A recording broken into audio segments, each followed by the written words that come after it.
Hello, we're in Romano Guardini's book, The Lord, and we're on chapter 12, Gethsemane. We've been reading about the last days of Jesus, and now we're at the Garden of Gethsemane. And I think the way to get into this is to hear the scripture passages that Guardini leads with at the beginning of the chapter. So I'm just going to share them right now. After saying these things, Jesus went forth with his disciples beyond the torrent of Kedron, where there was a garden. That's in John 18:1. According to his custom, adds Luke, and they come to a country place called Gethsemane. And he said to his disciples, "Sit down here while I pray." And he took with him Peter, James, and John, and he began to feel dread and to be exceedingly troubled. And he said to them, "My soul is sad, even unto death. Wait here and watch." And going forward a little, he fell on the ground and began to pray that, if it were possible, the hour might pass from him. And he said, "Abba, Father, all things are possible to you. Remove this cup from me, yet not what I will, but what you willest." Then he came and found them sleeping. And he said to Peter, "Simon, dost thou sleep? Could you not watch 1 hour? Watch and pray, that you may not enter into temptation. The spirit indeed is willing, but the flesh is weak." And again he went away and prayed, saying the same words over. And he came again and found them sleeping, for their eyes were heavy. And they did not know what answer to make to him. Then he went back again, and there appeared to him an angel from heaven to strengthen him. And his sweat became as drops of blood running down upon the ground. And he rose and returned a third time to the disciples and said, "Sleep on now and take your rest. It is enough. The hour has come. Behold, the Son of Man is betrayed into the hands of sinners. Rise, let us go. Behold, he who will betray me is at hand." After Jesus had ended the sacerdotal prayer, this is now Guardini commenting, after Jesus had ended the sacerdotal prayer, he and the little group walked down the hill and out of the city. According to tradition, the house in which the Last Supper had been held belonged to the family of the John who was later called Mark, Peter's assistant missionary and the author of the gospel that bears his name. He is believed to be the John who, having a linen cloth wrapped around his naked body, was also there that last night, and he too was put to dramatic flight. You see that in the Gospel of Mark 14:51-52. Jesus then descended to the brook Kedron and crossed it, possibly at the same spot where 900 years earlier his ancestor, the ancient King David, had fled before his son Absalom. So here there's a sort of a historical convergence going on here between times. And Guardini often is able to point things like that out. And this is particularly significant that the conflict with Absalom and David is being played out again in the betrayal. See? Absalom betrayed David, and Judas, representing all sinners, behold, he says, the Son of Man is betrayed into the hands of sinners, it occurs in the same place. Okay, you're in this farm called Gethsemane now. And according to Guardini, Jesus has often sat there with his disciples, teaching. Now they feel that things are drawing to a close and are not surprised when he tells them to wait while he prays. They're quite accustomed to his leaving them in order to speak alone and undisturbed with God. Only the three who had recently been with him on the Mountain of Transfiguration, Peter, James, and John, accompany him. Guardini continues, a terrible sadness overcomes the Lord. Sadness unto death, says Holy Scripture. Then Jesus tells also the three to wait. Perhaps they are surprised to hear him say that they should watch with him. It's, according to Guardini again, it's probably the first time he has ever asked them to do that, to watch with him. Alone, he advances a few paces, falls on his face, and prays in the place called Gethsemane. When we were there in 2016, the guide told us that Gethsemane means olive press. Gosh Samani, like that. That's how he pronounced it, I think. But the point is that it means olive press. It was an olive garden, okay? And in this olive garden, Jesus himself is crushed like the olives under the weight of our sin. That's what's going on there. And now Guardini has this digression in order to put things in order. The first thing he tells us, this is no place for psychology. And then later on in the same paragraph there, he's going to give a sort of a psychological read on the passage. And then he's going to show us why a psychological explanation of Gethsemane will completely fail in the face of revelation. And we're going to look at that. But here's what he says. This is no place for psychology. When guided by reverence and warmed by generosity, psychology is an excellent thing. Okay, so he's not downing psychology, but like the proper German professor that he is, even though his name was Romano Guardini, so he was ethnically Italian, but he lived in Germany and he worked in German universities. So here he is, lining things up, getting them precisely right.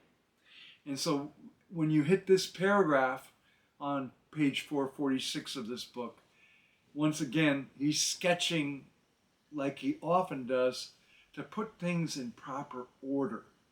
So the first thing he's going to tell you, I don't want you thinking about it psychologically, even though he says that if you use psychology right, it can be an excellent thing. He says, psychology is doing much to help one human understand another. Here, though, he says, it must fail. For it could only say that this was another instance of natural reaction. Okay?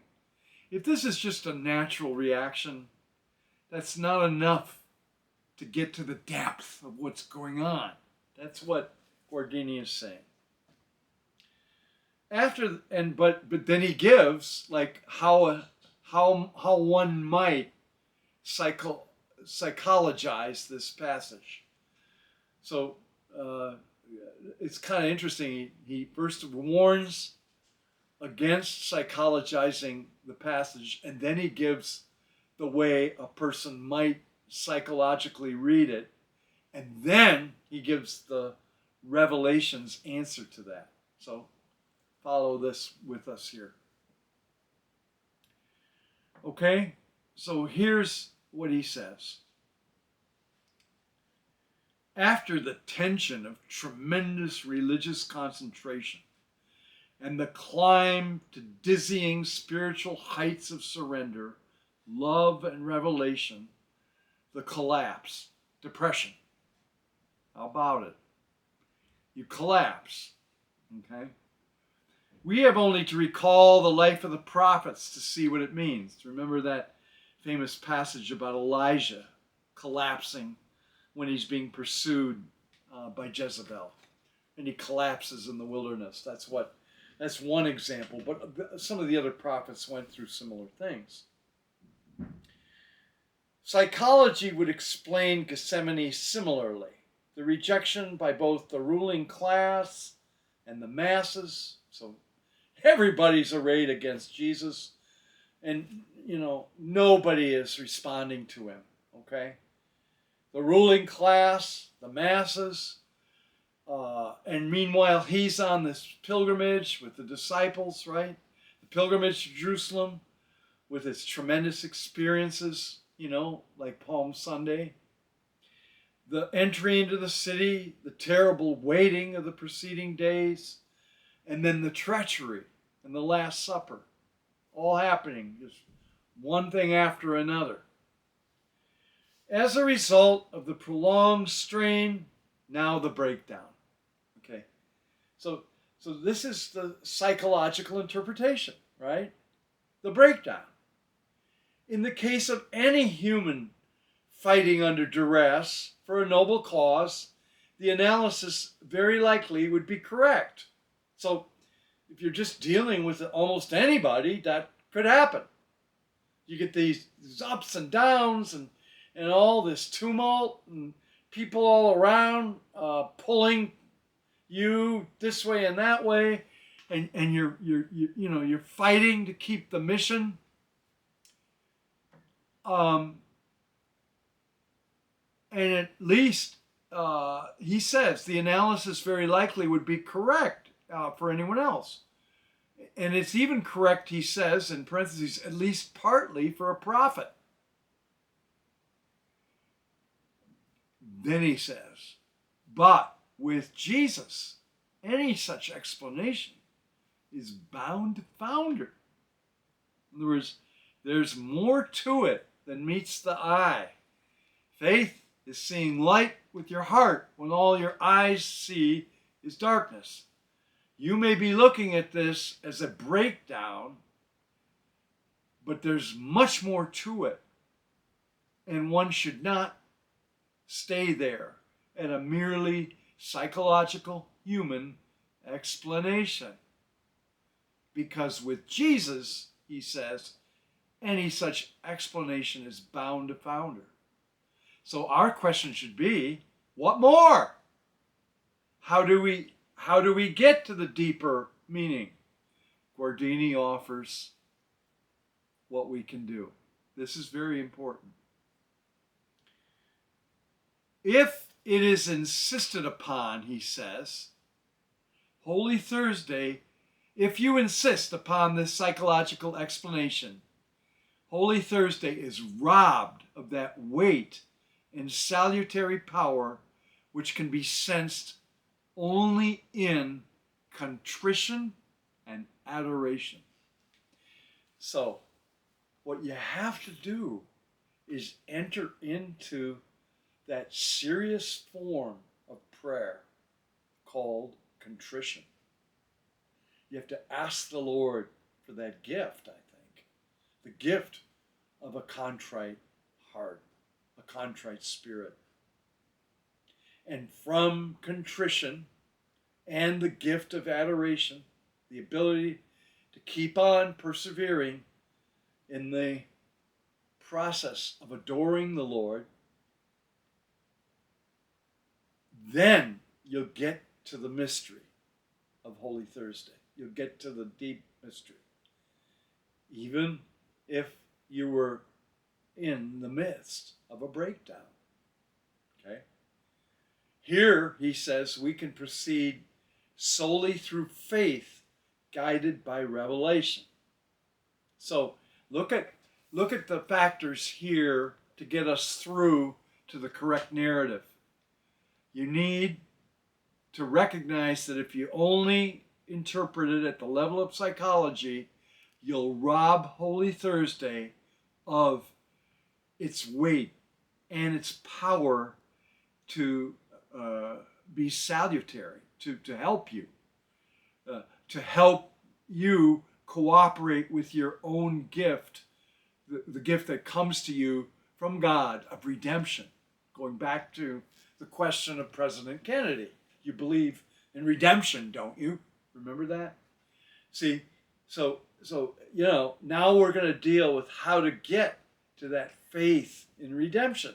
And Guardini's very careful and accurate here, but it's very compact, okay, in what he says. But let's underline it. Listen, here's what he says. The salutary power and weight of Holy Thursday can be sensed only in contrition and adoration. Okay?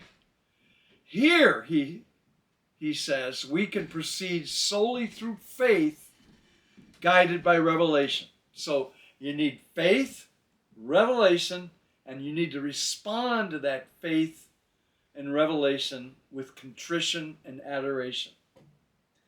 That's the way in to the meaning of Gethsemane. Okay? So once he frames that, now he's going to go deeper. He continues, and he's going to exhort us to what kind of faith we need to have. He says, and it must be living faith, no mere passive acceptance of facts. Okay? So, in order to get to the meaning of the facts, you've got to have living faith, according to Guardini. This is important. And then he underlines it again. He says, we participate in this mystery only when we realize and admit that its content is our sin. Oh, you see? People often, I know I've made this mistake, they summarize their faith on that level of fact. Okay? We have the facts of the creed. They are facts. Suffered under Pontius Pilate. Fact of history. But are we going to just stay there on that level? Well, then we're missing something crucial. It has to be a living faith, a breathing faith. It's not just a passive acceptance of facts. We have to participate in the mystery. And we participate in the mystery, only in this mystery, the mystery of Gethsemane, the mystery of Holy Thursday, only when we realize and admit that its content is our sin. Our sin put Jesus into that place where he suffered so much. So it's not just us standing outside of poor Jesus who's suffering. No, we're recognizing our responsibility for what Jesus is going through. That's what I think Guardini is saying, and he underlines it this way. Its content is our sin. He says it that way, and then he goes on. Mankind's sin, or we could say humankind's sin, man embraces woman, like Hilaire Belloc said. Mankind's sin constantly being relived in our own deeds and omissions, today and yesterday and always, in all our daily rebellion and lassitude, interestedness and sharpness in the indescribable evil deep at the root of our whole attitude toward existence. Did you know that we have that attitude toward existence that is indescribable, unspeakable? Wow. I mean, and yet we don't ponder that. We skate over the surface of it. Guardini doesn't allow that in the way we should think about it, in the way we should respond to the gospel. Here it is. He says, we understand here as much as we understand that in the agony of Gethsemane, the ultimate consequences of our sin had their hour. That's where our sin, our faults, did their worst to the innocent Son of God. And so, and like I say, we just sort of skate over the facts. Guardini doesn't allow that. Not before we have surrendered ourselves to the dreadfulness of that hour will we understand really what sin is. In the measure that we comprehend sin, we comprehend Christ. And we comprehend our own sin only in the measure that we experience what he experienced when he sweated blood in the night. What does faith tell us? Guardini asks. Before all else, who this man is there on his knees, the Son of God, in the simplest sense of the word. For that reason, he sees existence in its ultimate reality. Whenever we encounter Jesus, it is as the knowing one, capital K, capital O. The knowing one, as he who knows about man and the world. All others are blind. Now, that's all others. That's us. That's our adversaries. That's our friends. That's the disciples. All of us are blind. Only his eyes are all seeing, and they see through to the very ground of human depravity. They see our evil. That's what he's saying. The forlornness Jesus beholds there embraces the whole of human existence. And he does not see it as one who has broken through to spiritual health, like a sinner returning to God, and clarity with the help of grace. No, Jesus' knowledge of sin is not like that of fallen mankind. He knows about it as God knows, see? Hence the awful transparency of that knowledge. Hence his immeasurable loneliness. See? Nobody knows like Jesus knows, and that makes him incredibly lonely. He is really, and then Guardini has another capitalized adjective for Jesus as God. He really is the seer, with a capital S, among the blind, with a small b. Notice that. He's the seer, we're blind. Soul-sensitive one among beings who have lost their touch. Right? The only free and self-possessed one in the midst of general confusion. Okay? So he's unique in his loneliness, in his sensitivity, in his self-possession and freedom. He's unique. And you have to see him that way in order to appreciate what he suffered. the more perfect a nature is, the more it is crushed by its own demise. Jesus' consciousness of the world's corruption is not grounded in the world. See, he's underlining this fact. Again, Guardini is. And therefore, prisoner of existence. Okay? So what Guardini is saying is you could see the corruption of the world from the point of view of the world, and then you're just the prisoner of that corruption.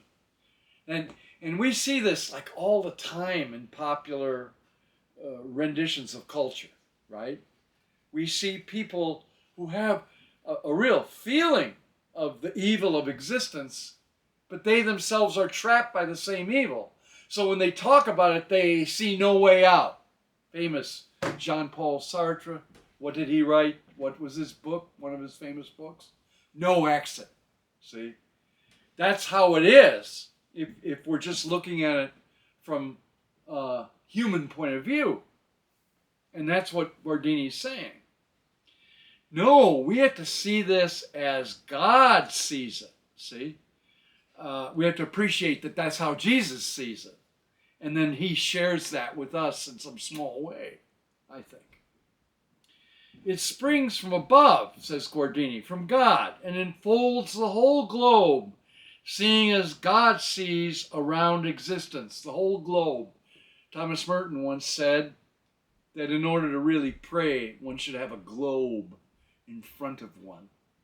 And that was an interesting insight. And God, of course, sees through existence, outward from existence. Moreover, Jesus' divine consciousness, before which everything is stripped and lucid, is not extrinsic. He's not looking at it from the outside. He's but intrinsic, realized in his living self. He knows with his human intellect, feels the world's forlornness with his human heart, and the sorrow of it, incapable of ripping the eternal God from his bliss, becomes in Christ's human soul unutterable agony. You see? So it's unutterable agony combined with God's bliss. Did you hear that? It's very hard to get your head around. But it's important that you see it in that way to appreciate what Jesus went through and to appreciate how he is the Son of the living God. Okay? So, Guardini continues, from this knowledge comes a terrible and unrelenting earnestness. Knowledge that underlies every word he speaks and everything he does. It pulses through his whole being and proclaims itself in the least detail of his fate. Here lies the root of Christ's inapproachable loneliness, which you saw before.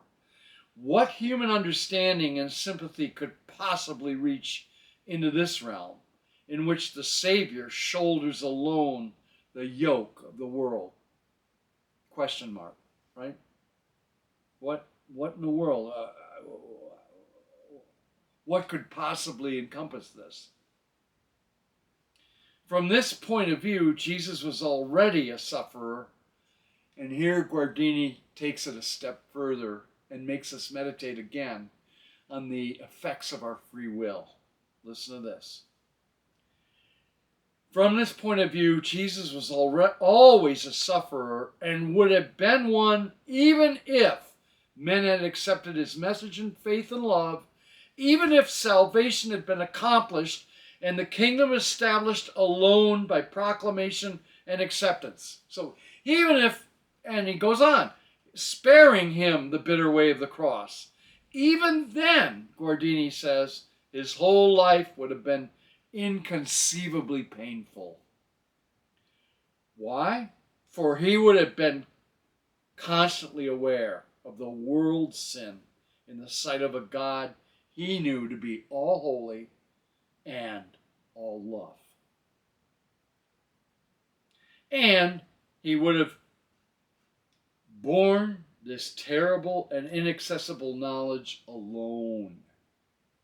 In the hour of Gethsemane, its ever-present pain swells to a paroxysm, which means, a wound opening up, as it were. The life of God, Guardini continues, is timeless and changeless. It's fixed in a present that is simple and illimitable. The life of men rises and falls like the tides. Okay? So now we're contrasting God and man here. Okay? In the Lord, Guardini continues, there was both eternal present and temporal fluctuation. Okay? Both. So you're meditating here on the incarnation. Thus, also, that inner pain will have had its ebb and flow, its variations in volume, pressure, and acuity. Now was the hour in which everything was to be consummated. Gethsemane marks the hour when he makes the decision to go all the way with this. Who knows how God the Father faced his Son in that hour? He never ceased to be his Father. The hand of the endless love between them, which is the Spirit, never broke. And yes, my God, why hast thou forsaken me? If we do not prefer to pass over this in reverent silence, see, first he's going to counsel reverent silence as a way to pass over that, okay? So, but I want to say something about it, Guardini might say. And so he says, we must say that God permitted his Son to taste the human agony of rejection and plunge toward the abyss. God allowed it. Christ's terrible cry from the cross came from the bitter dregs of the consequences of his union with us.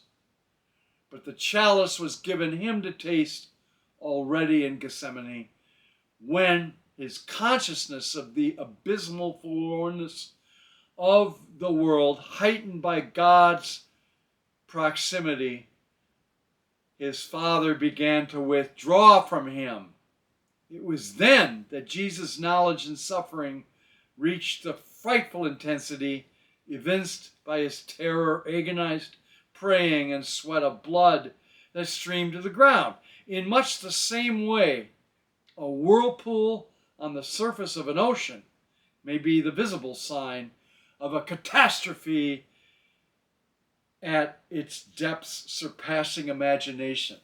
And when we read that passage in a couple of our discussion groups, I mentioned, can you imagine seeing the whirlpool that came about on the surface of the ocean when the Titanic sank? And remember that Guardini's writing this and giving these homilies in the 1930s. It was only just over 20 years since the Titanic disaster and other sinkings that occurred, like the Lusitania. And when a ship sinks, the ship goes down and the whirlpool that comes up is not that big. Well, Guardini is suggesting here that Gethsemane is like the whirlpool, and then Calvary is going to be like the whole ship going down. That's how I see it. And then he says it. Gethsemane, he continues, was the hour in which Jesus' human heart and mind experienced the ultimate odium of the sin. The odium of the sin. So this is what sin does. Creates a shipwreck. Okay? We see this in church teaching. The church teaching on peace mentions the shipwreck. I believe that was Pius XII, but it was quoted by John the 23rd in his famous Pacem in Terris. There's a shipwreck that occurs when war happens, for example. That's a shipwreck, okay? And again, that that's what we're looking at. We're looking at the effects of sin in relationships, okay? So, you got ships, relationships, shipwrecks, and wars, and they all are visited upon Jesus at Gethsemane because he's the Son of God. There you have it. And then Guardini clearly kind of struggles with this because he says here, he felt the fury of the Father against sin per se as directed against himself. So, and he says it's directed against himself, meaning Jesus. Jesus is its porter. He's carrying sin. He's porting sin, right? And therefore suffered the unspeakable agony of abandonment. The Father was abandoning sin in him, even though he was abandoned by holy God. He says, we are humanizing again. Perhaps it would be better to be silent. So he recognizes that the words fail here, but he's still trying to explain it. But with God's help, he says, possibly that hour in the garden will not be quite lost on us. Okay? Please don't lose the hour in the garden. That's what he's saying. There, Jesus accepted the Father's will and surrendered his own. His will was not revolt against God. That would have been sin. It was simply the repulsion of a supremely pure and vital being, that is Jesus, against the role of scapegoat for the evil of a whole world. Revolt against being the one, through no fault of his own, but through our faults, but as the price of self-sacrificing love. See? On whom all God's anger must fall. Okay? To accept this was the meaning of his words, yet not what I will, but what thou willest. Guardini continues, there the real struggle took place. All that came afterwards was the realization of that hour, the actual execution of what had already been excruciatingly anticipated by heart and spirit. So he saw it all before he suffered it. And that's what makes Gethsemane the turning point. And in what?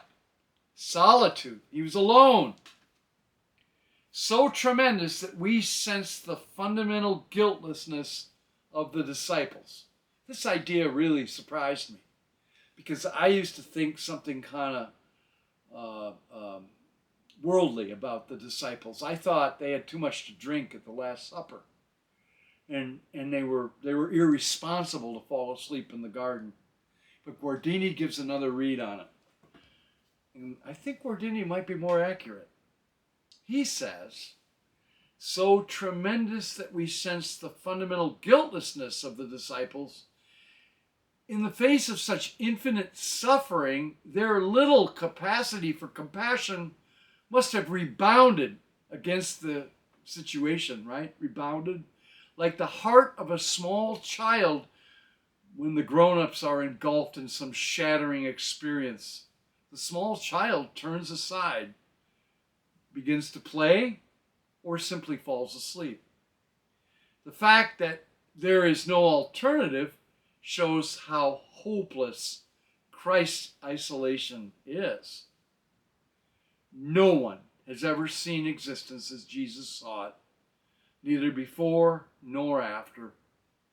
In that hour, when his human heart lifted the world from its vapors of deception. So that's the only path out of the vapors of deception in the world, is the heart of Christ. Okay? That's what Guardini is saying here. He beheld it as otherwise only God beholds it in all its hideous nakedness. Only God could see through it. There's so many things like that. where only God can see through it.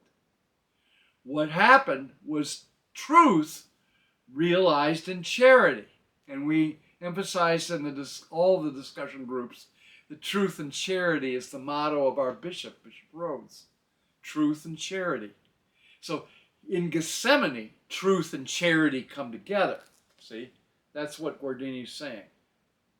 And he finishes with this line. And we are given the standpoint from which we too can see through and reject deception. How do you get around deception? Dive into the truth and the love of Christ. That's what Guardini's saying. For that is the meaning of salvation.